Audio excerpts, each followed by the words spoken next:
شماره رسمی بیکاران در شمال تاجیکستان نظر به یک سال قبلی کاهش یافته است. حالا به گفته مسئولان ریاست شغل اهالی در ولایت سوخت، حدود 8000 نفر ساکنان قابل کار خود را در 18 شهر و نواحی این منطقه در قید گذاشتند.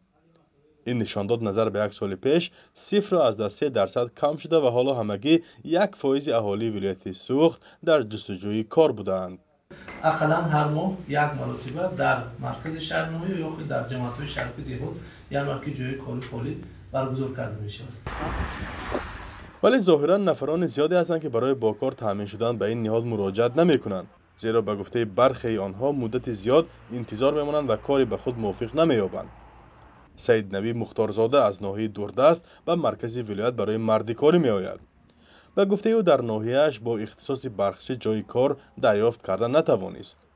جای خودم پیشنهاد کردم، مراجعت کردم، یکی فاضلش اونجا است، با جاش خبرم میکردم و دیگه خبر ندادم.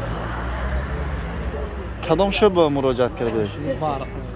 این اومده نو راستینکوش کم ارزون. وای نیمش عبید بگیرید، نیمش راکرو بگیرید اگر وای ما هم شتای 1000 باشه 500 تومان اولی آخر میمونند.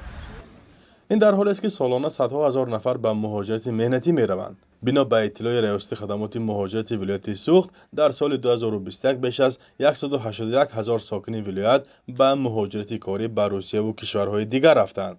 به گفته دلاور مرادوف، یک مسئول این نهاد، ماه دکبر سال 2021 پرسش سراسری حولی به حولی معلوم کرده است که حدود 220,000 ساکن منطقه شمالی تاجیکستان در مهاجرت کاری و عمدتاً در روسیه هستند.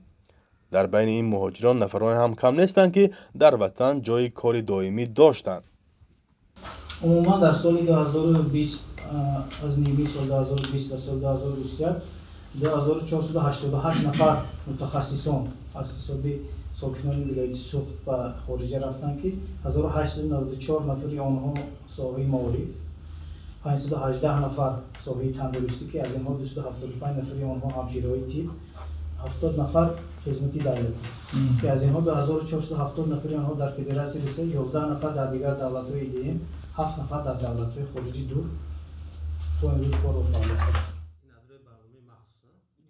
در شبکه‌های اجتماعی هم به واقع بودن شمار کمی کارجویان شبهه کردند و برخی دیگر آن را به مراجعت نکردن خودی کارجویان ربط می‌دهند. یعنی اساسی مسئله این ناچیز بودن حجم همون کمک پولی است. دوم این یعنی همون چیز برای گرفتن تشخیص خیلی زیاد است از سبب یعنی موفق گشتن به همین کمک پولی، اداره به اداره گشتن، این چیز مردم نمیپرستند.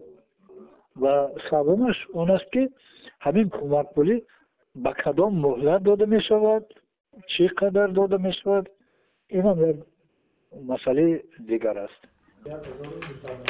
در تاجیکستان به 3 نوع مراجعت کنندگان کمک مالی رسانیده می شود: نفرانی که از جای کاری خود اختصار شدند یا اشخاصی که از خدمت حربی و مؤسسه های اجرای جزا آزاد می شوند. کمک مالی رسانیده می شود.